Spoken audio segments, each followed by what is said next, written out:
So I'm at the airport, and they've got this deal for 5 donuts for $5, which is an awesome deal because it's pretty much the same price as buying 3 donuts anyway, so it doesn't matter.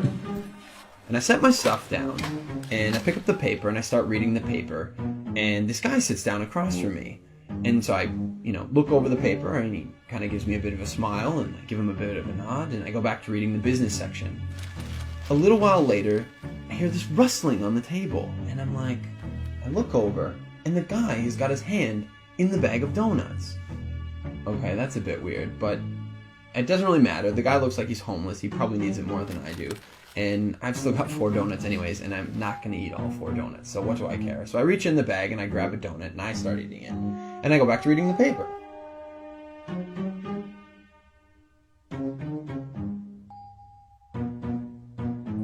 So I'm just getting into the social pages, and I hear this rustling on the table again. And I look over, and the guy's got his hand in the bag of donuts again. He takes a bite, and I'm like, what the crap? And now I'm getting a bit angry, but the precedent has been set, and so I don't feel like I can say anything. But I reach into the bag a bit more aggressively, I take a bite, and I just shake my head like, whatever. So a few minutes have gone by, and there's this call on the loudspeaker for the next departure, and the guy gets up and he starts gathering up all his stuff, and he gets to the end of the table and he stops. And I see him out of the corner of my eye, and he reaches into the bag, and he pulls out the last donut. And I'm like, seriously? And he looks at me, he breaks it in 2, and he hands it to me. I reach out, and I take this half, and I'm in total disbelief.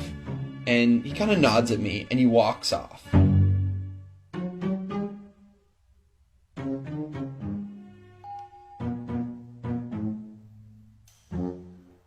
So, while I'm sitting here, pondering the absurdity of what's just happened, I hear the call for my flight. And so I get up, and I grab my bag, and I grab my jacket, and under my jacket is my bag of donuts. Not only was I eating that guy's donuts the whole time, and he didn't say anything, he took out his last donuts, and he broke it in half and gave it to me.